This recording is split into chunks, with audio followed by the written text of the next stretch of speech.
Bismillahirrahmanirrahim. Assalamualaikum warahmatullahi wabarakatuh. Alhamdulillahi rabbil alamin. Wassalatu wassalamu ala an-nabiyil karim, nabiyyina wa sayyidina Muhammadin wa ala alihi wa sahbihi ajma'in, wa ba'd. Saudara-saudariku sebangsa setanah air, shaimin dan shaimat, di antara peristiwa teragung dan istimewa yang berlangsung di bulan Ramadan adalah peristiwa diturunkannya Al-Quran kepada Nabi Muhammad SAW sebagai wahyu utama.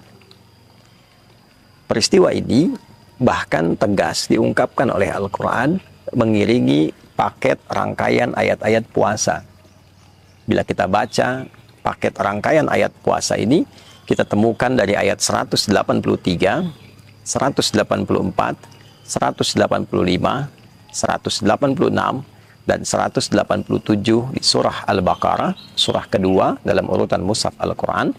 Maka penegasan ini kita temukan di ayat pertengahannya, yaitu ayat 185.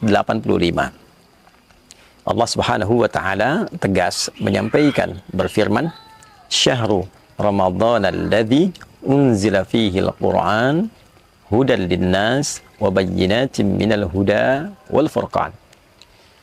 Di bulan Ramadan yang diwajibkan engkau menjalani ibadah puasa itu, saat itulah diturunkan Al-Quran.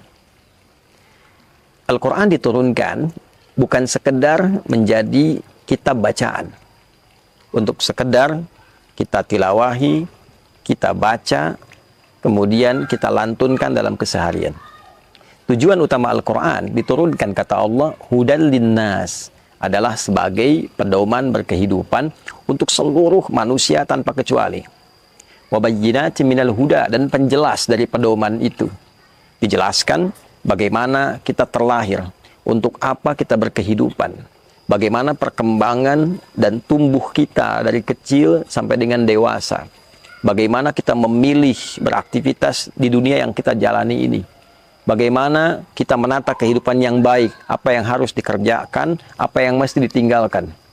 Bagaimana kita menjalani hidup sampai ke ujung wafat kita meninggalkan dunia. Peristiwa apa yang terjadi dalam konteks kita meninggalkan dunia ini saat sakaratul maut. Apa yang terjadi di alam kubur. Bagaimana keadaan manusia saat dibangkitkan. Seperti apa peristiwa dalam kebangkitan itu. Bagaimana dan kapan serta di mana manusia dikumpulkan setelah kebangkitan, hingga pada puncaknya adalah penghisaban dan penentuan apakah mendapatkan ridha dan rahmat Allah dengan surga itu, ataukah bertempat di tempat hukuman yang kita kenal dengan neraka itu. Itulah Al-Quran. Jadi saat kita diperkenalkan oleh Allah dengan Al-Quran, mukjizat teragung yang melekat pada kerasulan Nabi Muhammad SAW, dalam saat yang bersamaan kita diajari tentang cara berkehidupan. Al-Quran bukan sekedar mukjizat. Al-Quran adalah manhaj. Al-Quran adalah pedoman yang mengeluarkan kita dari segala macam kerumitan dan kesulitan hidup, menjadi cahaya yang mengiringi kita pada kemudahan dan kenyamanan dalam berkehidupan. Itulah sebabnya Allah memberikan satu contoh yang menggugah pada diri kita dan mengajak akal kita dalam saat yang bersamaan untuk berpikir. Saat Al-Quran diturunkan di komunitas yang begitu dalam tingkat kriminalitasnya. Semua ragam keburukan nyaris sempurna dilakukan pada komunitas dimaksud, sehingga disebutlah masyarakat ini dengan nama jahiliyah. Perampokan, perzinaan, mabuk, pembunuhan, tipu-menipu, pembegalan, komplit terjadi di lingkup masyarakat ini. Lantas apa yang terjadi? Allah tidak mengembalikan tongkatnya Musa alaihissalam kepada Nabi Muhammad SAW, atau menitipkan mukjizatnya Nabi Isa alaihissalam pada Nabi Muhammad SAW. Namun Allah Subhanahu wa Ta'ala mengirimkan satu pedoman tata cara berkehidupan yang elegan, yang ideal, sehingga mampu merubah tatanan masyarakat yang berada di titik nadir keburukan itu, berubah menjadi contoh teladan pada masyarakat terbaik yang pernah hidup di muka bumi. Jahiliyah berubah menjadi khair ummah. Diturunkan Al-Quran menjadikan hati yang keras dan kasar menjadi lembut dan begitu baik. Pencuri berubah menjadi orang yang sangat dihormati. Orang yang rakus berubah menjadi orang yang begitu dermawan. Orang-orang pecundang berubah menjadi pemenang. Orang-orang pemukul berubah menjadi perangkul. Semua jenis kebaikan yang dibawa oleh Al-Quran berhasil merubah masyarakat itu dari sekedar jahiliyah menjadi istimewa khairu ummah. Kuntum khairu ummatin ukhrijat linnas. Kalian adalah umat terbaik yang pernah terlahir dan berkehidupan di bumi. Demikian persaksian Allah pada transformasi perubahan masyarakat jahiliyah yang terjadi. Dan menariknya, kurikulum ini tidak hanya berlaku di kalangan masyarakat yang hidup di era Nabi. Ia dijaga oleh Allah sampai semua kita kembali pada Allah Subhanahu wa Ta'ala. Bahkan Al-Quran menjadi saksi untuk kita, pemberat mizan kita, syahidun lana au syahidun alaina. Ia bahkan menjadi syafaat bagi orang-orang yang mau mencintai, mendekat, berinteraksi dan mengamalkan kandungannya. Syafi'an li ashabihi. Nabi menegaskan ia bisa menjadi syafaat untuk sahabat-sahabatnya, untuk yang gemar mencintai dan mengamalkan isinya. Itulah Al-Quran.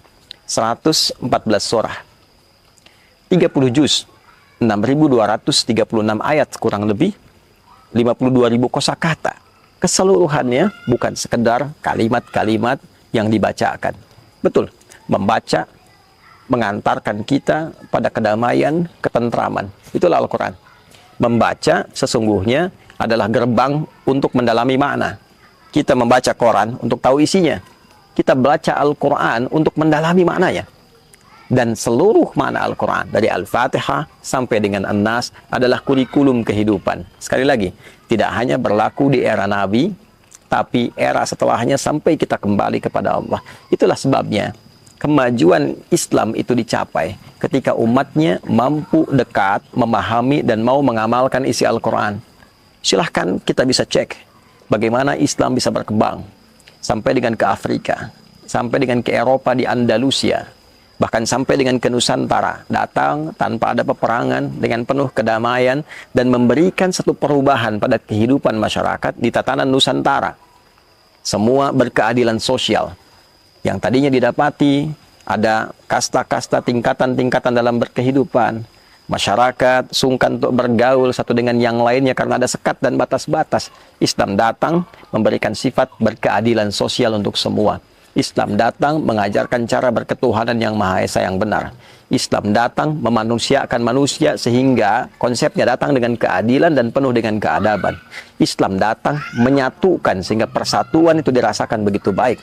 Islam datang dengan suasana kerakyatan yang begitu baik, yang dipimpin oleh hikmat, yang melahirkan kebijaksanaan, yang bermusyawarah dalam setiap persoalan dan mewakilkan persoalan kepada pakar-pakar di bidangnya, sehingga terjadi keadilan sosial bagi seluruh masyarakat yang dapat menikmatinya.